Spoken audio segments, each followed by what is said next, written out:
Once upon a time, in a quiet village, surrounded by lush forests and shimmering rivers, there lived a girl named Ifunanya. She was no ordinary girl.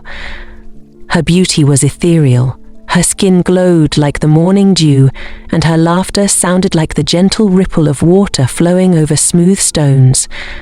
The elders whispered among themselves, calling her Nuamiri, the child of the waters. Ifunanya was said to have been born on a stormy night when the river swelled and overflowed, as if reaching out to deliver her to the world. Her mother claimed that the river spirits had blessed her child, but others believed she was one of them, sent to walk among humans for reasons only the spirits knew. As Ifunanya grew, strange things began to happen. Any man who dared to love her would soon find his world turned upside down. Chike, the brave hunter, once wooed her with songs and promises of forever, but 6 moons later he mysteriously left the village, muttering of dreams filled with water and voices he could not understand. Then there was Emeka, the wealthy trader, who swore to marry her. Their love blossomed, but before a year passed, his fortunes sank like a stone in the river.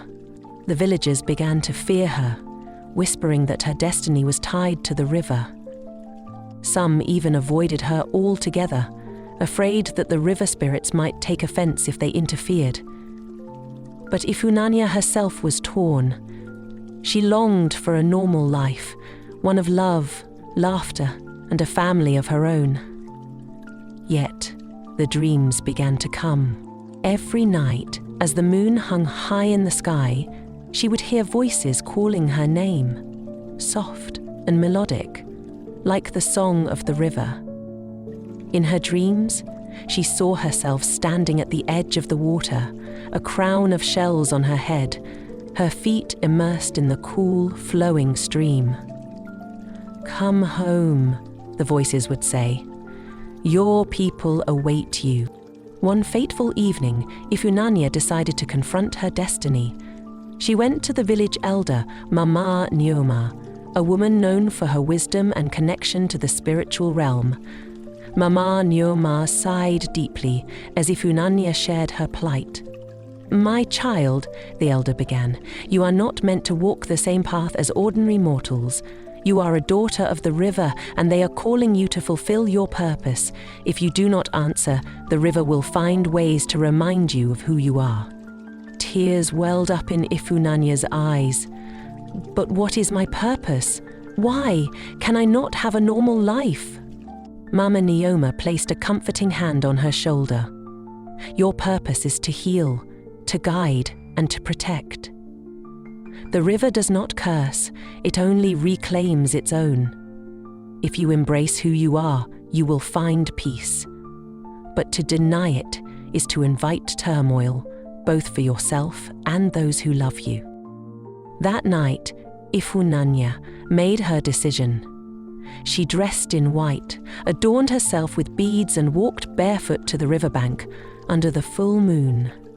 As she approached, the water began to shimmer, and the voices grew louder, harmonizing like a choir of unseen beings. "Ifunanya, our daughter, you have come," they sang.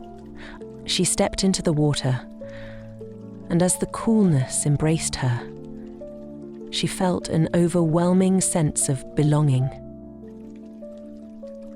The river began to swirl around her, lifting her gently, as if carrying her into its embrace.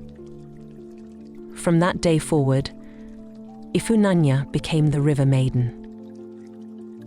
She did not vanish from the village, but instead became its guardian.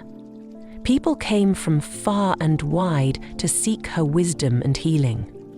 She was no longer bound by the struggles of human relationships, for her heart belonged to the river. The villagers came to revere her, offering gifts at the riverbank and singing songs of praise. Ifunanya, the daughter of the waters, had found her purpose at last. She was no longer torn between two worlds. She had become a bridge, a beacon, and a legend. And so, her story flowed like the river, timeless and eternal, a reminder that some destinies cannot be denied.